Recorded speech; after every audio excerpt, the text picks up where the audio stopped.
Hola and welcome back to Living the Tao. I got my book, I got my coffee, I'm outside, so it's really loud as you can hear, but that's how it is here in Ecuador, in whole of South America really. Today we're covering from the 10th verse to the 13th verse, so let's just jump right into it.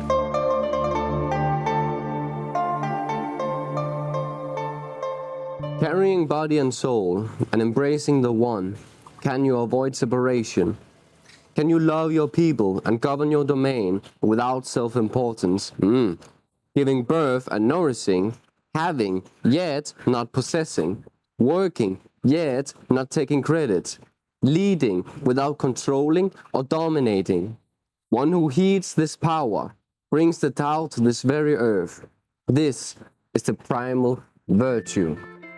This is the primal virtue. This is the highest you can give. This is bringing the Tao to everything. And what it says, can you love your people and govern your domain without self-importance? He who heeds this power brings the Tao to this very earth without self-importance. Now, self-importance is also the having.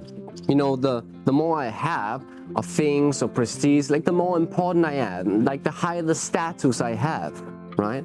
Having yet not possessing, working yet not taking credit. Again, like, oh look, I made this. And about me. All of this is self-importance. Leading without controlling or dominating. Controlling and dominating is people wanting to be the way I want them to be. Again, self-importance, that my opinions, that my ideas are higher than anyone else. Can you love your people and govern your domain without self-importance? He who eats this power brings the Tao to this very earth. This is the primal virtue. Man, we learn so much from this. Without self-importance. That is really the key here. Of detaching the self. Well, and it's not our true self, you know. Our true self, what Hinduism calls the self with the capital S, I don't know, what we call God or consciousness, awareness, the witness, you know, it has many light, it has many names. The self here, the Tao.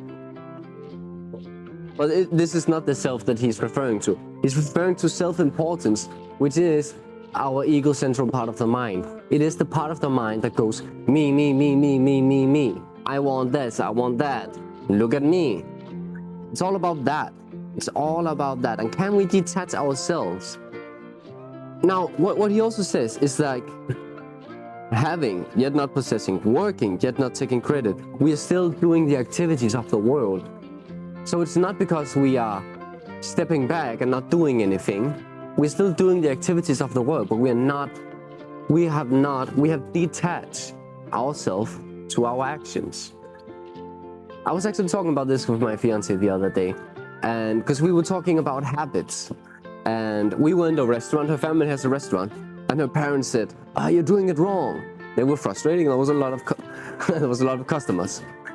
And what she heard was, I am not good enough. They are telling me right now that I am not good enough. And then we had quite a good talk about it. So that is self-importance, right? Someone says something to me, and I assume that it's about me. That's self-importance. They're saying I'm not good enough.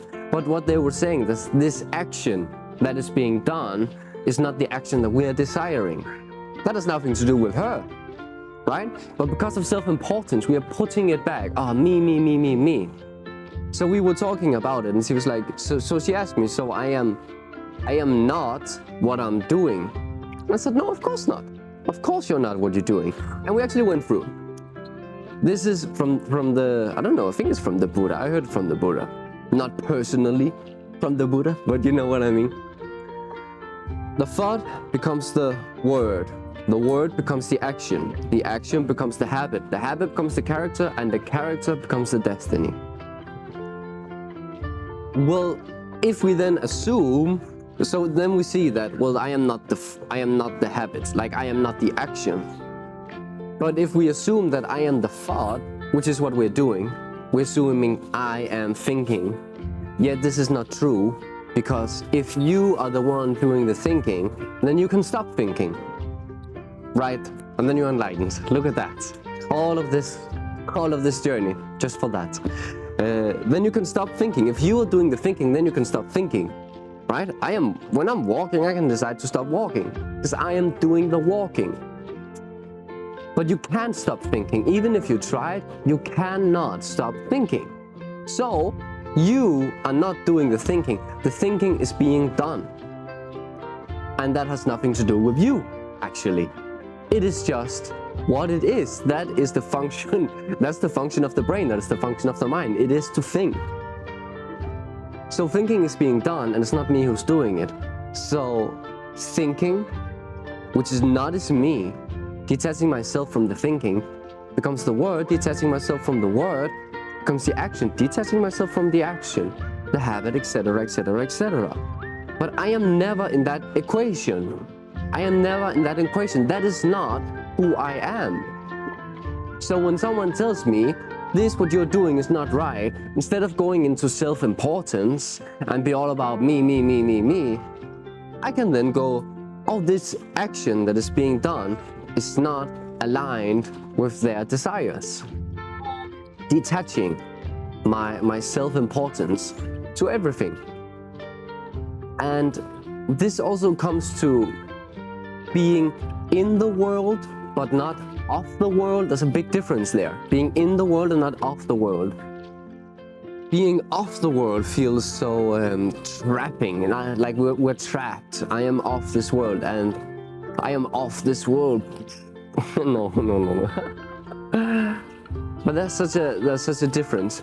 Being in the world, then it's like being in the world. That's kind of the game. That's kind of the play. That's kind of what the Tao is getting to.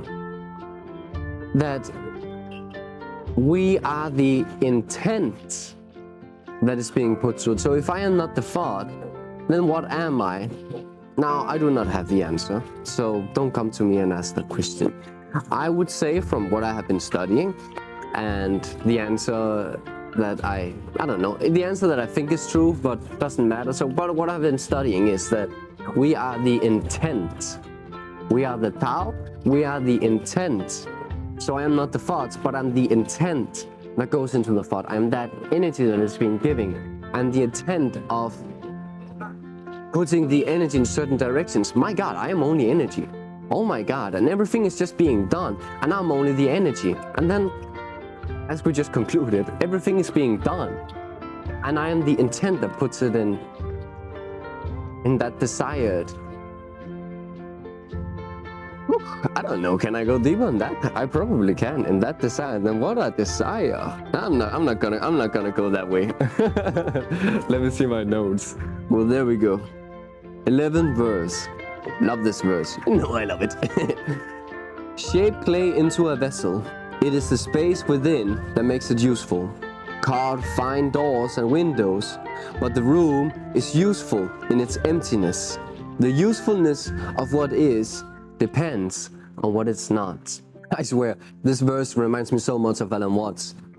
I remember a video from Alan Watts where he says, it's so funny. He says they shot an astronaut. He says, shares. They shot an astronaut up to space in the search for God. And when the astronaut came back, everyone was really excited. I was like, did you see God? And he says, yes, she is black. And it's funny because that's the thing that this is talking about right now, actually. It's the things that we don't notice or the things that we don't expect. Let me just go into it. It's hard to say like that. The usefulness of what is depends on what is not. Carve fine doors and windows, but the room is useful in its emptiness.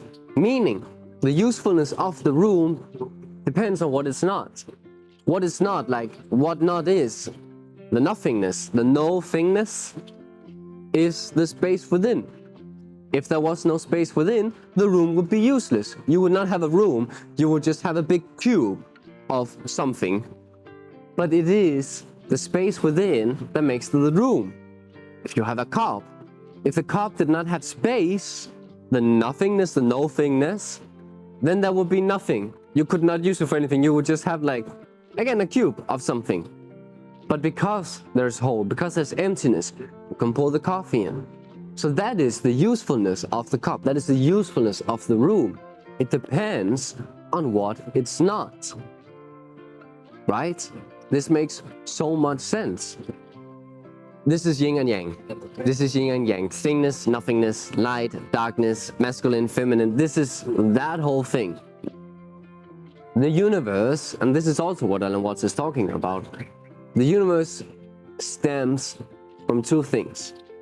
Thingness and no-thingness. Thingness and space.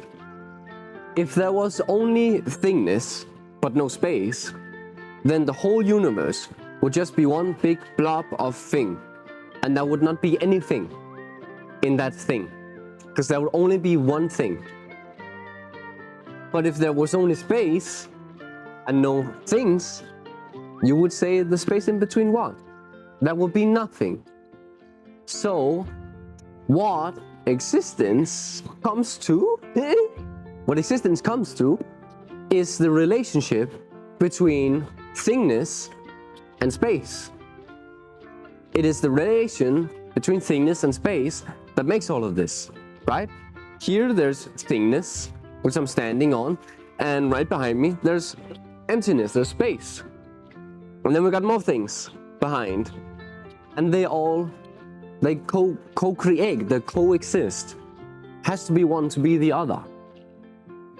That's just the way it is. And that's what Alan Watts talks about. That's also what this talks about. And one thing also, the usefulness of what is depends on what it's not. So the story about, yes, I found God and she is black, is that he explains it like this, and explains it perfectly. The reason why I can read the beautiful poetry of Tao Te Ching is because of the blank piece of paper. The blank piece of paper is carrying with it the letters. If there was no blank piece of paper, there could be no letters, right? But I go, wow, this is so poetic, this is so beautiful, wow, that's Tao Te Ching, wow, beautiful. But I never go, wow, that piece of blank paper. Thank you, piece of blank paper, because you are the necessary, you are that which is not, this is blank, and you're carrying that which is, the poetry, right? Does this make sense? I think it makes sense to you. The only reason we can see the stars is because of the black, dark nothingness that is in between the stars. If there was anything, we could not see the stars. But there's nothing. There's no light, there's nothing. So we can see the stars, right? But as well, when we look up in the sky, we go, wow, look at those beautiful stars. And we don't go in gratitude for the nothingness that is in between. Because without that, we were not able to see the stars. This is beautiful, and having this way of life. Now, of course, taking it further in, then our essence is this nothingness. Our essence is this pure energy. Now, this is actually fun that I'm reflecting upon it. The Hindus, in the teachings of the Hinduism, they have like a structural way of disidentifying, unidentifying with different aspects. And they say everything you can witness, you are not. Because if you can witness it, then who is witnessing it, right? So you can always do that. That's actually why we look out and we see another person and we say, well, I can witness that person, so I am not that person. And then we falsely believe that we are the body, me too, of course. But it's funny because but I can witness my body, therefore I am not the body. I can witness my thoughts, therefore I am not the thoughts. I can witness my habits, therefore I am not the habits.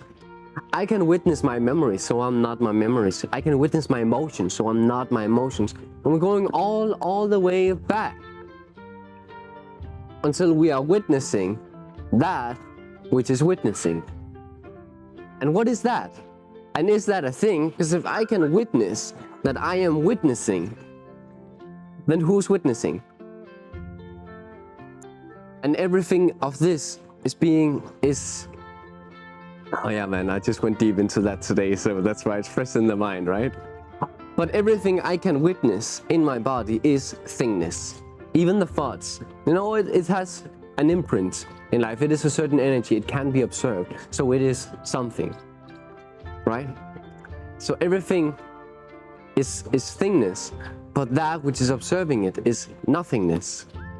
When we die and life leaves our body, we are not, like, we do not wait less afterwards. It's not like, oh, now he's dead, we know because he's like 5 grams less now. No, it's not like that. When we leave the body, we wait exactly the same as when we were alive.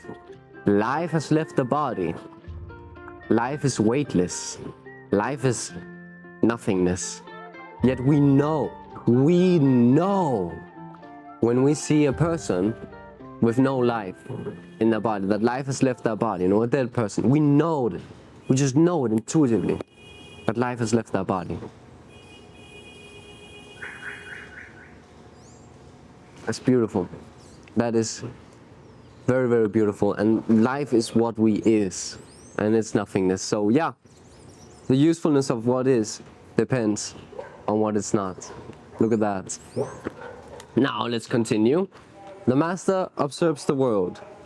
Yeah, look at that. That's what I'm talking about. All of the time, so much noise. Literally, this is all day, every single day. There's like few hours, few moments where it's calm. And yeah, I did not record in those hours apparently.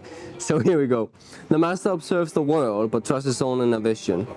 Now, I love this part. Like, this is about what I've also been talking about on this. Like, return to the Tao. Be with the Tao. Be close to the Tao.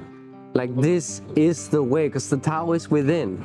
And this is the way of life. Then we can calmly and peacefully return the annoyance of all of the noise that is in our surroundings. But trust is inner vision, like, but we are so much in tune with our inner, and this is the next one. He allows things to come and go. Exactly that, not resisting anything, not clinging towards anything. It is such a, when we are with the Tao, everything is just flowing like the Tao. We are allowing things to come and go, not giving anything special importance, but just allowing. Allow and return to the Tao, right? That's the message of all of this. He prefers what is within to what is without. Yes. What more to say about that? He prefers what is within to what is without. That makes so much sense. Look at all of the noise that is without. And also, you can probably hear there's music over here, and there's the voice over here, there's all of the cars and people, there's a school right here. There's a lot of stuff here, and for me being a lot sensitive, I'm really wanting the nice and the calmness of the nature. Man, this is really a good practice of allow and return to the Tao, return inwards to that which is within.